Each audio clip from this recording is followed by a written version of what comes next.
Grew up in the South like I did, you know NASCAR. You know about racing. And if you know anything about racing, you know a lot about Darrell Waltrip.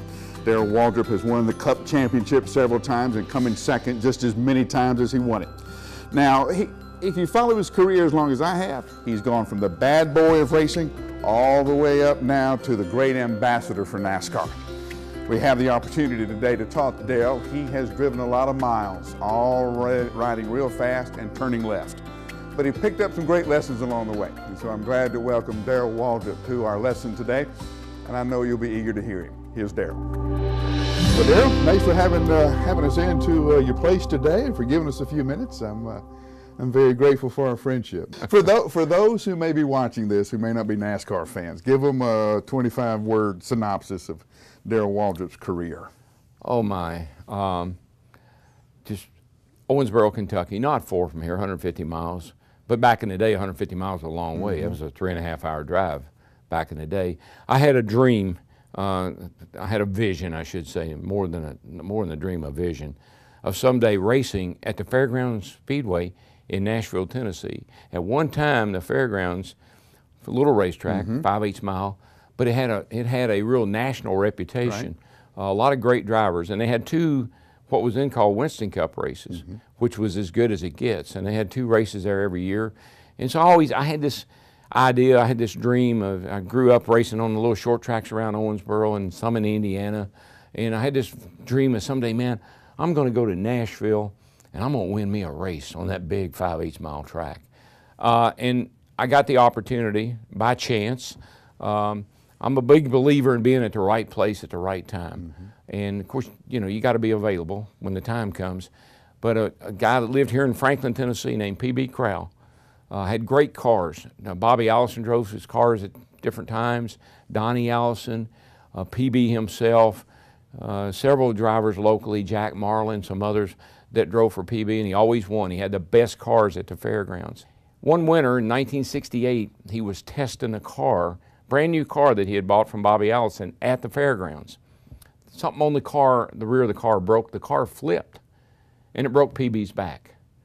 My word. And so it was in the beginning. The season hadn't started, but it was preseason testing.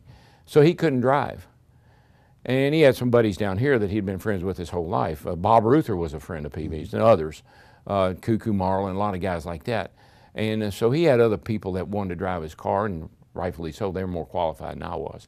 But one weekend he called me and he said, I thought I was going to be able to drive this weekend. I'm not going to be able to. I don't have anybody lined up to drive my car. Could you make it down here Saturday night and drive the car? Just kind of a last minute deal. Last minute.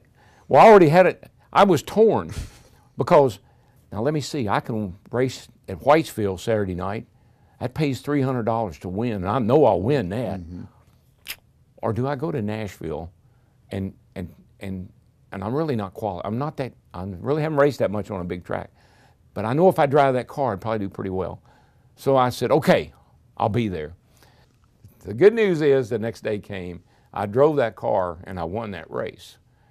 It paid down here, it paid like maybe $1,000 to win. Well, my part was 40%. So in one weekend, I made $400.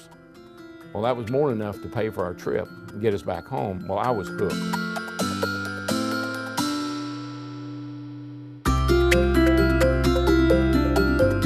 A lot of us have dreams, visions, and we get to that moment where it costs us something, where we have to make some kind of risk move, some kind of take some kind of chance. For you and Stevie to move down here was a big risk. What was it that gave you the confidence to take that yes move? Yeah. Well, for one thing, I knew I had the ability. I knew I had what it took. I knew I could drive. And there's kids, there's young men everywhere that probably feel like I could drive, but they'll never get the chance. And that's why I was saying about being in the right place and being available. That chance, that door opened. and I knew that it was the right thing for me to do. I came to Franklin, I had nothing. I didn't even own a car. Didn't know where we were going to live. Faith. That was the one thing that drove me just about to the toughest times, was the faith that people always put in me, and I had this motivation and this desire that I didn't want to let them down. PB called. He believed, or he wouldn't have called me, that I could do the job, and I didn't want to let him down. And so I was really motivated to be better than I probably. So sometimes when you don't have the faith yourself, you borrow it from these other people who are investing in you. That's right. You know, it's nothing. I learned through my career, and you become very selfish as an athlete because it's all about me. I did this, I did that. You know, but you learn through your career that without the other people, without the team, without the encouragement, the worst team you can be on is one that doesn't believe in you. The best team you can be on, even if you're not doing well, is the ones that come alongside each other, and put their arms around each other, and support each other, and believe in each other. And I tell you what turned the corner. They had a race at Salem, Indiana, and a race that I was going to run in. And Mr. Rader had a bunch of buddies that worked at Texas Gas that were going to the race, and they asked Frank to go with them. And Frank said, I don't know. He's a big race fan. He'd been to India, he'd been to the Daytona 500, so he knew racing. He said, I don't know if I want to go or not. I said, oh, come on, go with us. They knew that I was racing at Salem, but he didn't.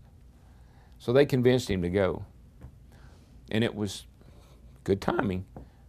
I won that race.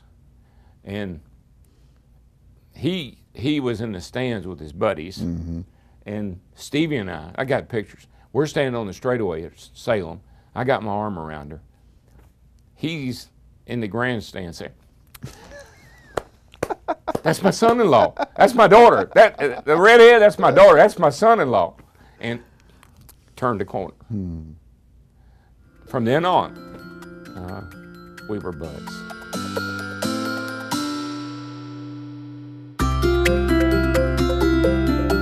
So, with all the championships, with all loss, all the ups and downs, what are those handful of lessons that you take away? Well, there's a couple of golden rules, and this is what you do when you're desperate. And a lot of times you go into a race, like that time I had checks, I got to make these checks good. You're desperate. It never failed. It never failed. Something would happen. When you get your back against the wall and it's gotta come through today. It's like gambling. Yeah. I gotta hit it today. It never works out. And so that was one thing I learned. Never get yourself in that position to where your back's against the wall. Second thing I learned was don't beat yourself. Because of desperation, a lot of times, we try to do more than we really should or are capable of because of the situation we put ourselves in. And so we end up making mistakes. The competition doesn't beat us. We do something stupid. Yeah. Overdrive the car. Yeah, make a dumb move, a desperate move, a dive bomb move, and it bites you. So that was the second thing I learned. Don't beat yourself. And then the third thing is you can't do it alone. I mean, it's like when I worked out. I worked out. When I wrote a check, I wrote the check. So you get this I mentality. You get this thing about nothing. Everything revolves around me. It's all about me, and people make you feel that way because even your own team, you're sitting in the car. You're sitting in the car. You're the driver. You're the star. They are all waiting on you. They're working on the car. Now that's their job. Don't get me wrong, but you get this. But they're tuning it to your specification. You get this attitude about well, it's really everything happens because of me, and that's one of those things until you have something happen, and I did. I call it a wake-up call. Till you have something happen that makes you realize it really isn't all about you. There's something, and it's not about that team. It's not about that car. It's something bigger than that. When it was the darkest hours for me personally, struggling at the track to the point where it was embarrassing, And I finally said, okay, enough's enough. I quit. I'm going to retire. There was nothing else for me to do. I had no options. Nobody wanted to hire me. And so things weren't working at all from that perspective. And I'm thinking, what am I going to do? What am I going to do? This is my platform. This is how people, this is where people know me. This is who I am. And what am I going to do if I don't race? But this time I said, God, what am I going to do? What am I going to do if I don't race? David Hill, president of Fox Sports, we'd like to hire you to be our lead analyst.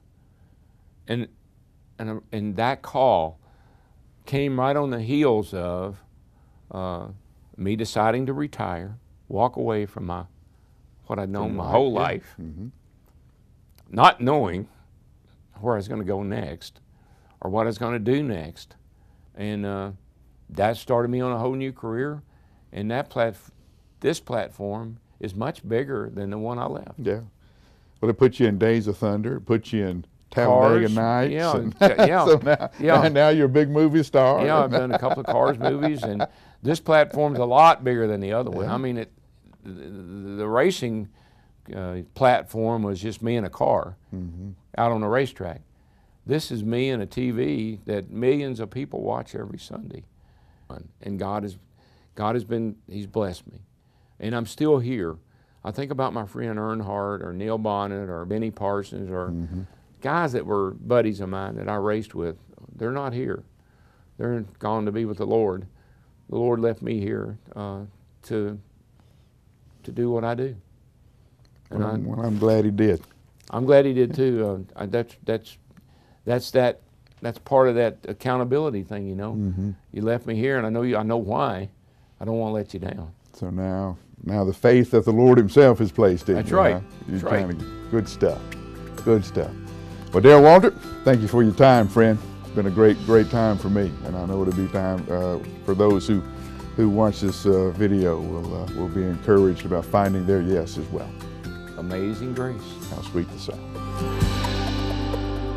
Wow, that was some great stuff from Darrell, and I hope you picked up on some of those great truths he brought us about how sometimes finding your yes comes through other people believing in you, that you really can't accomplish your own yes without having a team around you, and about how it all started with a relationship with Jesus Christ. That was a pretty powerful moment when Darrell shared that with us. I'm glad you were here, and hope you'll pick us up next time when we have another episode of The Gospel of Yes. I'm Mike Glenn, and remember, the word is yes.